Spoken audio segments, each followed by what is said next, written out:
वंदे मातरम। दोस्तों, आनंद मठ की कहानी जानने से पहले उस समय की परिस्थिति जाननी जरूरी है। 1764 में बक्सर के युद्ध के बाद बंगाल पर अंग्रेजों की पकड़ मजबूत हो गई थी। भूमिहीन किसान और दस्तकारों का भीषण शोषण आरंभ हो गया था। तीर्थ यात्राओं पर भी प्रतिबंध लगा हुआ था। उस समय जब बंगाल में भयानक अकाल आया लगभग 1770 में, तो इस घटना ने आग में घी का काम किया।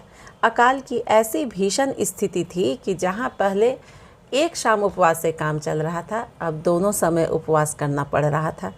भीख देने वाला कोई नहीं था, केवल मांगने वाले ही बचे थे। लोगों ने अपने बच्चों को बेचना शुरू कर दिया था, लेकिन केवल बेचने ही वाले थे, खरीदने वाला कोई था ही नहीं। भूखे लोग घास, टहनियाँ, डालियाँ खा रहे थे। कुत्ते, बिल्ली, चूहे खा रहे थे। और रिकॉर्ड तो ये है कि लोगों ने अपने मरे हुए परिजनों को भी खाना शुरू कर दिया था। कुछ लोग भाग गए थे। जो भाग गए वे भी भूखे मर गए, और जो नहीं भागे वे भी अनाहार से मारे गए। दोस्तों, ऐसे स्तब्ध करने वाले परिस्थिति में कर वसूलने वाले का कहर अलग से। विद्रोह तो स्वाभाविक था। ऐसे में बंगाल में एक संगठित विद्रोह आरंभ हुआ था। इसे ही हम सन्यासी विद्रोह के नाम से जानते हैं।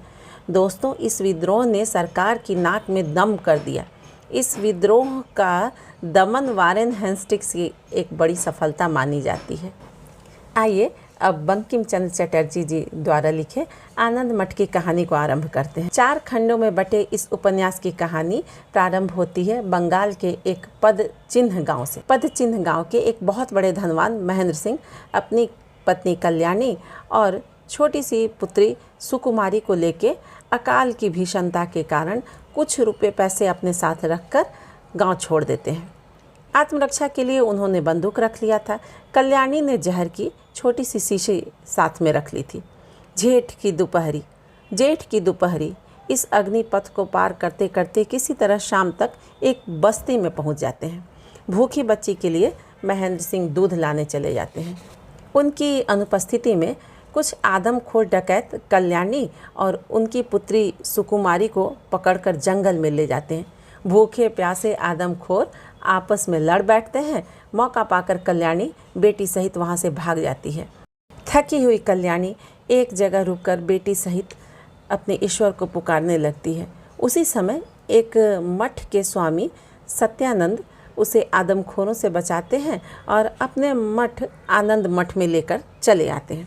आनंद मठ जो है वो घने जंगल में बसा 2 मंजिला अट्टालिका है, जो चारों ओर वृक्षों की कतारों से इस प्रकार आच्छन्न है कि दिन में पास से भी इसका पता नहीं चल सकता। यहीं सन्यासियों का गुप्त संगठन काम करता है। स्वामी सत्यानंद बातों ही बातों में ये जान लेते हैं कि कल्याणी महेंद्र सिंह की पत्नी है। इसके बाद वे अपने एक और सन्यासी को भवानंद को महेंद्र का पता लगाने के लिए बोलते हैं। उधर महेंद्र जब दूध लेकर आते हैं तो कल्याणी और सुकुमारी का पता नहीं है। वे उन लोग को पुकार रहे हैं। इसी बीच धन और मालगुजारी लेकर अंग्रेज़ों की गाड़ी जा रही थी, तो अंग्रेज़ उसे देखकर पकड़ लेते हैं। पकड़कर अपनी गाड़ी में डाल देते हैं। भवानंद जो महेंद्र को ढूंढने आए थे वो भी इसी प्रकार बंदी बनाकर इसी गाड़ी में पकड़ कर रखे गए हैं। रास्ते में सन्यासियों का एक गिरोह अंग्रेज़ों पर हमला करके सारा धन हथिया लेता है। महेंद्र भवानंद और उसके साथियों को लुटेरा समझते हैं। भवानंद महेंद्र को अपने संतान धन के बारे में बताता है कि हम भारत माँ की संतान हैं और सन्यासी की तरह परिवार, पत्नी, बच्चों सबका मोह त्याग कर भारत माँ की सेवा करते हैं। कार्य जब सिद्ध हो जाएगा तब फिर हम गृहस्थ बन जाएंगे।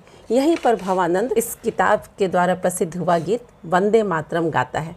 फिर महेंद्र को लेकर स्वामी सत्यानंद के पास आनंद मठ में लाता है, जहां उनकी पत्नी और बच्चों से मुलाकात हो जाती है। स्वामी सत्यानंद महेंद्र को आनंद मठ में भारत माता की मूर्तियों को दिखाते हैं। इससे महेंद्र इस महामंत्र को ग्रहण करने के लिए उत्सुक हो जाते हैं। कल्याणी और अपनी पुत्री सुकुमारी को घर पहुंचाकर वे सेवा का व्रत धारण करना चाहते हैं।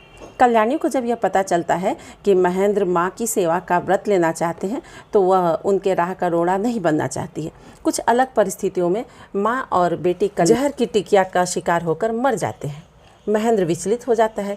जंगल में उसी समय सत्यानंद स्वामी प्रकट होकर उसे दिलासा देते हैं लेकिन स्वामी सत्यानंद और महेंद्र जमादार और उसकी टुकड़ी द्वारा गिरफ्तार कर लिए जाते हैं।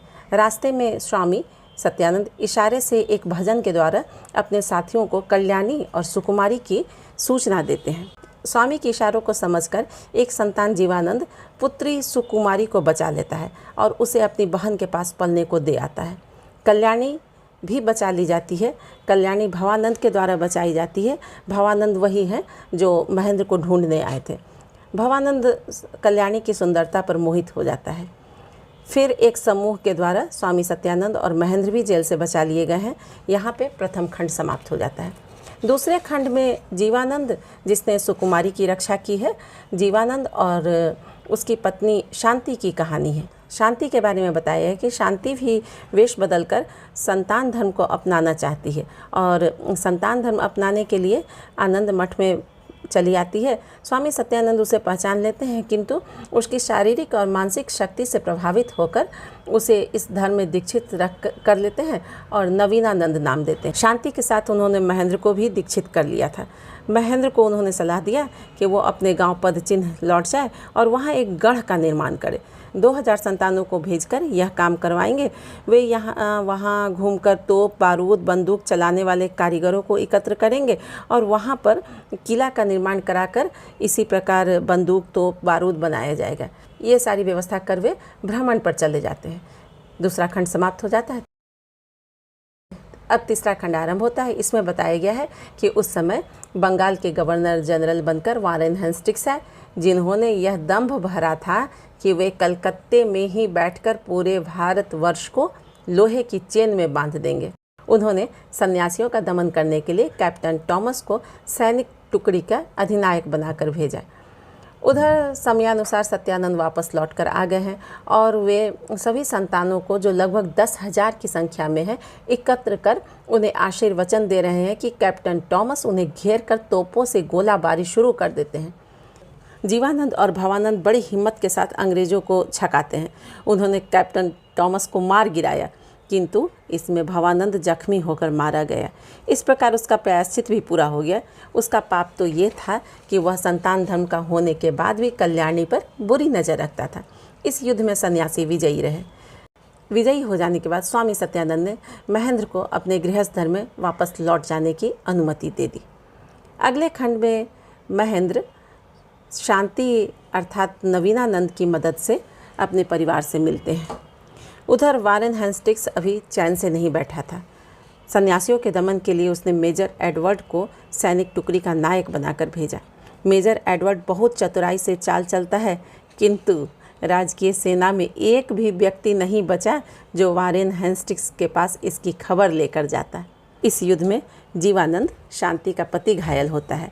घायल क्या, मृत समान हो जाता है, किंतु स्वामी सत्यानंद के एक गुरु, जिनका बीच बीच में चर्चा आता है, महापुरुष चिकित्सक के प्रयासों से शांति जीवानंद को बचा लेती है। युद्ध समाप्त हो चुका था। जीवानंद और शांति तीर्थ भ्रमण पर चले जाते हैं। उधर स्वामी सत्यानंद का भी कार्य सिद्ध हो चुका है। अब उनके गुरु चिकित्सक उन्हें लेने आते हैं और सत्यानंद से कहते हैं कि तुम्हारा कार्य समाप्त हो गया, अब मुसलमानों का राज्य ध्वस्त हो गया है, अब निरर्थक जीव हत्या मत करो, ये उचित नहीं है। वे उसे समझाते हैं कि जब तक हिंदू ज्ञानवान, गुणवान और बलवान नहीं हो जाते हैं, तब तक अंग्रेज़ों का ही राज्य रहेगा। अंग्रेज राज में प्रजा सुखी रहेगी और निष्कंटक धर्म का आचरण करेगी। संतान विद्रोह का यही महत्व है कि अंग्रेज राज्य शासन का भार लेने को विवश हो जाए। इस प्रकार समझा बुझाकर सत्यानंद स्वामी को वे महापुरुष हिमालय शिखर पर लेके चले जाते हैं। इस प्रकार ये उपन्यास समाप्त हो जाता है। दोस्तों, जिस समय यह उपन्यास लिखा गया था, अंग्रेजों का शासनकाल था और बंकिम चंद्र चटर्जी अंग्रेजी राज में सरकारी सेवक थे। वे 53 वर्ष की उम्र में सेवानिवृत्ति लेकर साहित्य की सेवा करना चाहते थे, किंतु अंग्रेज़ों ने उन्हें इस सेवा का मौका नहीं दिया और सेवा से मुक्त नहीं किया। इस उपन्यास का अंत उनकी सरकारी नौकरी की विवशता की ओर संकेत करता है। साथियों, इस उपन्यास के अंत में अंग्रेजी शासन का गुणगान आपको भी मेरी तरह आश्चर्य में डाल रहा है। इस उपन्यास को पढ़ने से पूर्व मेरी भी इसके संबंध में यही धारणा थी कि अंग्रेजी शासन की गुलामी से मुक्ति कराकर स्वदेशी शासन स्थापित करने के प्रयासों के संदर्भ में इसकी कहानी होगी, लेकिन नहीं। इसे ऐसे समझिए कि यह एक अनुत्तरदायी इरेस्पॉन्सिबल शासक से मुक्ति के लिए किए गए प्रयासों से संदर्भ रखता है। यह मुस्लिमों के प्रति अपनी दुर्भावना प्रकट नहीं करता। आपको याद होगा कि वॉरेन हेस्टिंग्स के समय द्वैत शासन व्यवस्था को समाप्त किया गया था। लॉर्ड क्लाइव 1765 में द्वैत शासन व्यवस्था लेकर आए थे। इसमें वास्तव में सारी शक्तियां कंपनी के पास होती थी और वास्तविक शासक नवाब के पास नाम मात्र की शक्तियां होती थी। 1772 तक चले इस शासन व्यवस्था को वॉरेन हेस्टिंग्स ने समाप्त किया और अराजकता के बावजूद शांति स्थापित किया। यह पुस्तक किसी खास धर्म के प्रति दुर्भावना प्रकट नहीं करते हुए बल्कि उस समय की उत्पीड़न की स्थिति में सुखद शासन की व्यवस्था किए जाने के प्रयासों से संदर्भ रखता है। धन्यवाद दोस्तों। जय हिंद, जय भारत, वंदे मातरम।